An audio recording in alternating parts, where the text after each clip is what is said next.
ಸಂತೆ ಬಸ್ತವಾಡ ಮಸೀದಿ ಕುರಾನ್ ಸುಟ್ಟಂತಹ ಪ್ರಕರಣ ಈ ಪ್ರಕರಣಕ್ಕೆ ಸಂಬಂಧಪಟ್ಟ ಹಾಗೆ ಮುಸ್ಲಿಮರು ಬೃಹತ್ ಪ್ರತಿಭಟನೆಯನ್ನ ನಡೆಸಿದ್ದಾರೆ. ಬೆಳಗಾವಿಯಲ್ಲಿ ಮುಸ್ಲಿಮರ ಬೃಹತ್ ಪ್ರತಿಭಟನೆ.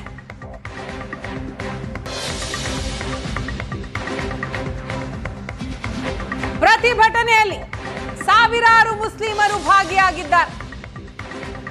ಆರೋಪಿಗಳನ್ನ ತಕ್ಷಣವೇ ಬಂಧಿಸಬೇಕು ಅಂತ ಆಗ್ರಹಿಸಿ ನಡೀತಾ ಇರುವಂತಹ ಪ್ರತಿಭಟನೆ ಇದು. ಬೆಳಗಾವಿಯ ಚೆನ್ನಮ್ಮ ವೃತ್ತದಲ್ಲಿ ಮುಸ್ಲಿಮರು ಮಾನವ ಸರಪಳಿಯನ್ನ ನಿರ್ಮಿಸಿ ಬೃಹತ್ ಪ್ರತಿಭಟನೆಯನ್ನ ಮಾಡ್ತಾ ಇದ್ದಾರೆ. ಭಾರತ ಧ್ವಜ, ಇಸ್ಲಾಂ ಧ್ವಜ ಹಿಡಿದು ಪ್ರತಿಭಟನೆ ಆಗ್ತಾ ಇದೆ. ಬೆಳಗಾವಿಯ ಸಂತಿ ಬಸ್ತವಾಡ ಗ್ರಾಮದಲ್ಲಿ ಕುರಾನ್ ಪುಸ್ತಕ ಕಳ್ಳತನ ಮಾಡಿ ಅದನ್ನ ಸುಡಲಾಯಿತು. ಈ ಪ್ರಕರಣಕ್ಕೆ ಸಂಬಂಧಪಟ್ಟ ಹಾಗೆ ಯಾರು ಆರೋಪಿಗಳಿದ್ದಾರೋ ಅವರನ್ನ ತಕ್ಷಣವೇ ಬಂಧಿಸಬೇಕು ಅಂತ ಈ ಪ್ರತಿಭಟನೆ ಆಗ್ತಾ ಇದೆ. ಕುರಾನ್ ರಕ್ಷಣೆ ನಮ್ಮೆಲ್ಲರ ಕರ್ತವ್ಯ ಅಂತ ಈ ಸಂದರ್ಭದಲ್ಲಿ ಪ್ರತಿಭಟನಾಕಾರರು ಘೋಷಣೆಯನ್ನ ಕೂಗಿದ್ದಾರೆ. 1000ಕ್ಕೂ ಹೆಚ್ಚು ಪೊಲೀಸರನ್ನು ಕೂಡ ನಿಯೋಜಿಸಲಾಗಿದೆ. ಇನ್ನು ಪ್ರತಿಭಟನೆಯಲ್ಲಿ ಶಾಸಕ ಆಸಿಫ್ ಸೇಠ್ ಭಾಗಿಯಾಗಿದ್ದಾರೆ. ಈ ಬಗ್ಗೆ ಮಾಹಿತಿಯನ್ನ ಕೊಡ್ತಾರೆ ನಮ್ಮ ಪ್ರತಿನಿಧಿ ಅನಿಲ್. ಇದೀಗ ನಮ್ಮ ಜೊತೆ ಸಂಪರ್ಕದಲ್ಲಿದ್ದಾರೆ. ಅನಿಲ್, ಸದ್ಯ ಅಲ್ಲಿ ಪರಿಸ್ಥಿತಿ ಹೇಗಿದೆ? ಪ್ರತಿಭಟನೆ ನಡೀತಾ ಇರುವಂತಹ ಸ್ಥಳದಲ್ಲಿ ಪ್ರತಿಭಟನಾಕಾರರು ಏನ್ ಹೇಳ್ತಾ ಇದ್ದಾರೆ? ಅವರ ಒತ್ತಾಯ ಏನು?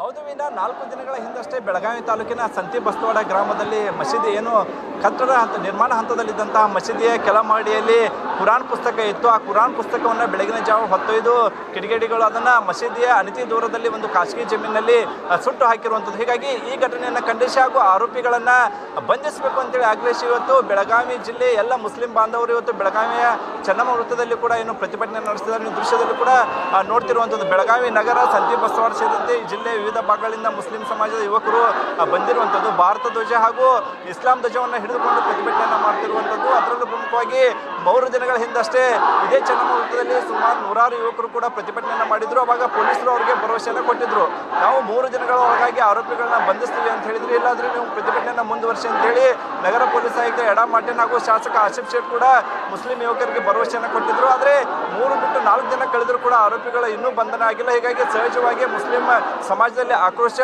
ವ್ಯಕ್ತವಾಗ್ತಿರುವಂಥದ್ದು. ಇವತ್ತು ಮಧ್ಯಾಹ್ನ ಪ್ರಾರ್ಥನೆ ಮುಗಿಸಿಕೊಂಡು ಸಾಕಷ್ಟು ಎಲ್ಲ ಮಸೀದಿಗಳಿಂದ ಎಲ್ಲ ಯುವಕರು ಕೂಡ ಈಗ ಚೆನ್ನಮ್ಮ ವೃತ್ತದಲ್ಲಿ ಜಮಾವಣೆ ಆಗಿರುವಂಥದ್ದು. ಸುಮಾರು 2000ಕ್ಕೂ ಅಧಿಕ ಮುಸ್ಲಿಂ ಬಾಂಧವರು ಇಲ್ಲಿ ಜಮಾವಣೆ ಆಗಿರುವಂಥದ್ದು. ಹೀಗಾಗಿ ಚೆನ್ನಮ್ಮ ವೃತ್ತದ ಮೂಲಕ ಬೇರೆ ಬೇರೆ ನಗರಗಳು ಅಂದರೆ ಮಹಾರಾಷ್ಟ್ರ ಆಗಿರ್ಬೋದು, ಗೋವಾ ಆಗಿರ್ಬೋದು, ಇತ್ತ ಬೆಂಗಳೂರು ಹಾಗೂ ಹೈದರಾಬಾದ್ಗೆ ಹೋಗ್ತಕ್ಕಂಥ ಎಲ್ಲ ಸಂಚಾರ ಕೂಡ ಈಗ ಸ್ತಬ್ಧವಾಗಿದೆ. ಬೆಳಗಾವಿ ಮಹಾನಗರ ಪೊಲೀಸರು ಕೂಡ ಈಗ ಮಾರ್ಗವನ್ನು ಬದಲಾವಣೆ ಮಾಡಿರುವಂಥದ್ದು.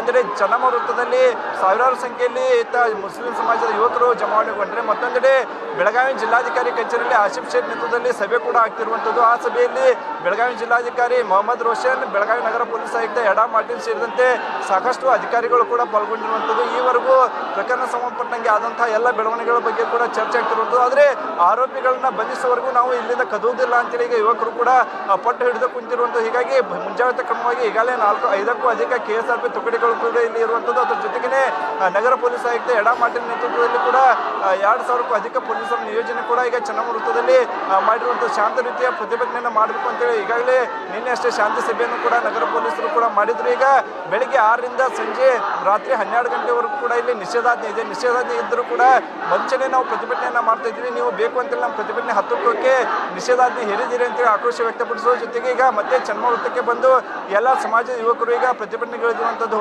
ಏನು ಎರಡು ತಿಂಗಳ ಹಿಂದಷ್ಟೇ ಇದೇ ಸಂತಿ ಬಸ್ತವಾಡ ಗ್ರಾಮದಲ್ಲಿ ಹಿಂದೂ ಯುವತಿಯನ್ನು ಮುಸ್ಲಿಂ ಯುವಕ ಒಬ್ಬ ಅಪಹರಿಸಿಕೊಂಡು ಹೋಗಿದ್ದ ಅನ್ನೋ ಕಾರಣಕ್ಕೆ ಅಲ್ಲಿ ಕೆಲ ಕಿಡಿಗೇಡಿಗಳು ಏನು ದರ್ಗಾವನ್ನು ಧ್ವಂಸ ಮಾಡಿದ್ರು. ಆ ಪ್ರಕರಣ ಸಂಬಂಧಪಟ್ಟಂಗೆ ನಿನ್ನೆ ಅಷ್ಟೇ 4ರನ್ನ ಬೆಳಗಾವಿ ಪೊಲೀಸರು ಬಂಧಿಸಿದ್ರು. ಆದರೆ ಕುರಾನ್ ಹೊತ್ತೊಯ್ದು ಸುಟ್ಟಂತಹ ಆರೋಪಿಗಳನ್ನ ಇನ್ನೂ ಬಂಧಿಸಿಲ್ಲ. ಅವ್ರನ್ನ ಬಂಧಿಸುವವರೆಗೂ ನಾವು ಪ್ರತಿಭಟನೆ ಕೈ ಬಿಡೋದಿಲ್ಲ ಅನ್ನುವಂಥ ಆಗ್ರಹವನ್ನು ಇಲ್ಲಿನ ಯುವಕರು ಮಾಡ್ತಿರುವಂಥದ್ದು. ವೀನಾ, ಇದರ ಜೊತೆಗೆ ಅನಿಲ್, CPI ಮಂಜುನಾಥ್ ಹಿರೇಮಠ ಅವರನ್ನ ಕರ್ತವ್ಯದಿಂದ ಅಮಾನತು ಮಾಡಲಾಗಿದೆ.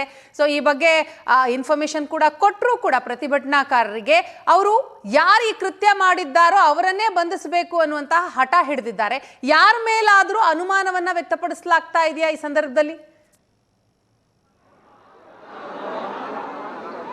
ಹೌದು ವಿನ 1.5 ತಿಂಗಳ ಹಿಂದಷ್ಟೇ ಅದೇ ಸಂತಿ ಬಸ್ತವಾಡ ಗ್ರಾಮದಲ್ಲಿ ದರ್ಗಾವನ್ನು ಧ್ವಂಸ ಮಾಡಲಾಗಿತ್ತು. ಆ ಸಂಬಂಧಪಟ್ಟಂಗೆ ನೀವು ಸರಿಯಾಗಿ ನಿಭಾಯಿಸಿಲ್ಲ ಅನ್ನೋ ಕಾರಣಕ್ಕೆ ನಗರ ಪೊಲೀಸ್ ಆಯುಕ್ತ ಎಡಾ ಮಾರ್ಟಿನ್ ಅವರೀಗ ಬೆಳಗಾವಿ ಗ್ರಾಮೀಣ ಸಿಪಿಐ ಮಂಜುನಾಥ್ ಹಿರೇಮಠ ಅವರನ್ನ ಈಗಾಗಲೇ ಅಮಾನತು ಮಾಡಿ ಆದೇಶ ಹೊರಡಿಸಿದ್ದಾರೆ. ಹಿಂದೆ 3 ದಿನಗಳ ಹಿಂದಷ್ಟೇ ಇಲ್ಲಿನ ಮುಸ್ಲಿಂ ಯುವಕರು ಪ್ರತಿಭಟನೆ ಮಾಡುವಂಥ ಸಂದರ್ಭದಲ್ಲಿ ನಮಗೆ ಕುರಾನ್ ಸುಟ್ಟ ಆರೋಪಿಗಳನ್ನು ಬಂಧಿಸಬೇಕು, ಅದ್ರ ಜೊತೆಗೆ ಗ್ರಾಮೀಣ ಸಿಪಿಐ ಮಂಜುನಾಥ್ ಹಿರೇಮಠ ಅವ್ರನ್ನ ಅಮಾನತು ಮಾಡಬೇಕು ಅನ್ನುವಂಥ ಆಗ್ರಹವನ್ನು ವ್ಯಕ್ತಪಡಿಸಿದ್ರು. ಅದ್ರ ಜೊತೆಗೆ ನಗರ ಶಾಸಕ ಆಸಿಫ್ ಶೇಟ್ ಕೂಡ ಅದ ಭರವಸೆಯನ್ನು ನೀಡಿದ್ರು. ಹಿನ್ನೆಲೆಯಲ್ಲಿ ಇವತ್ತು ಬೆಳಿಗ್ಗೆ ಏನು ಮಂಜುನಾಥ್ ಹಿರೇಮಠ ಅವರನ್ನ ಈಗಾಗಲೇ ರಜೆ ಮೇಲೆ ಇದ್ದಾರೆ, ಅವರನ್ನು ಕೂಡ ಈಗ ಅಮಾನತು ಮಾಡಿ ಆದೇಶವನ್ನು ಹೊರಡಿಸಿರುವಂಥದ್ದು. ಆದರೆ ಇವರ ಬೇಡಿಕೆ ಏನಂತಂದ್ರೆ ಈಗಾಗಲೇ ಏನು ದರ್ಗಾವನ್ನು ಧ್ವಂಸ ಮಾಡಿದಂಥ ನಾಲ್ವರನ್ನ ಈಗಾಗಲೇ ಬಂಧಿಸಿದ್ದಾರೆ. ಆದರೆ ಕುರಾನ್ ಅನ್ನ ಸುಟ್ಟಂತಹ ಆರೋಪಿಗಳನ್ನ ಇನ್ನೂ ಯಾಕೆ ಬಂಧಿಸ್ತಿಲ್ಲ ಅನ್ನುವಂಥ ಅಸಮಾಧಾನ ಇಲ್ಲಿರುವಂಥದ್ದು.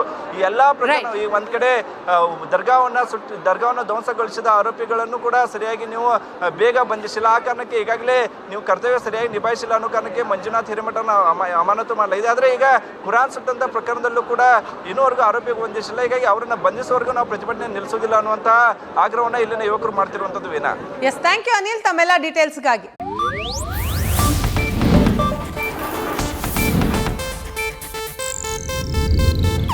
ಇದು ಏಷ್ಯಾನೆಟ್ ನ್ಯೂಸ್ ನೆಟ್ವರ್ಕ್ ಪ್ರಸ್ತುತಿ.